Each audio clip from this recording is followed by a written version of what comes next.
It's often considered a taboo topic, but a new report released this morning argues performance pay must be discussed so we can keep our top teachers inside the classroom. The New Zealand Initiatives released the findings, and the co-author and ex-principal of Auckland Grammar, John Morris, is with us now in Wellington. Good morning to you, John. Why is it so important that we change the system to be performance-based? Well, good morning, Ali. I think the first point to make really is that the performance pay, as it's titled in the report, is just one of 5-6 other recommendations for policy, and I think that they need to be taken as a whole. It's not in isolation. The whole thing make up a package, and I think if you look at the 6 policies that we make, or recommendations that we make, that they will add to teaching, raising its status and becoming a profile profession, and one that the best and brightest want to go into again. The fact is that the performance pay as we describe it there is not performance pay in the traditional sense, or as teachers may well understand it.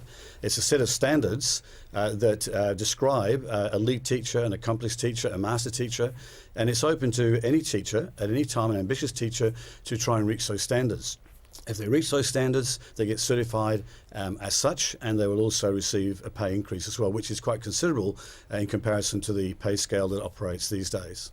And what do you consider to be the failings of the current system, where pay rises basically follow seniority and length of time in the classroom? Well, it's a lockstep model of pay where you go into teaching and you start off with around about $43,000, which is, in comparison, is good with engineering and with law and with commerce. But then from there on, your pay goes up for about 8 years on a very small scale, maybe $1,500, $2,000, until you reach the top of the scale. So you could be 30 and reach the top of the scale, and if you stayed in the classroom forever until you retired, that will be your pay forever and a day. The only way to increase your pay at the present time is to go out of the classroom more and take up responsibilities as an HOD or as a associate dean or as a deputy head principal and so on. And so, you to have to get out of the classroom. What we're trying to say here is that you've got to keep the best teachers in the classroom. What it really does also, I believe, it just proves the point that schools, the whole reason, the raison d'etre for schools is that they look after the kids well and do a great job for them. If you're taking your best teachers out of the classroom, that's more difficult to do. We want to keep the best and brightest in the classroom. The big question, of course, here though, John, is how can you possibly have an accurate measurement of a teacher's performance other than looking at the results of the pupils? How do you measure aptitude? How do you measure relationship with the children and those sorts of things? Yeah, look, that's a fair question, and teachers have the right to know that their appraisal is fair, it's transparent, that they've had input into that appraisal. And I think one of the issues that we've got at the moment is the appraisal system that is operating in New Zealand is not nationwide, it's very, very local, it's actually school by school based, it's not consistent, it tends to be more of a tick box.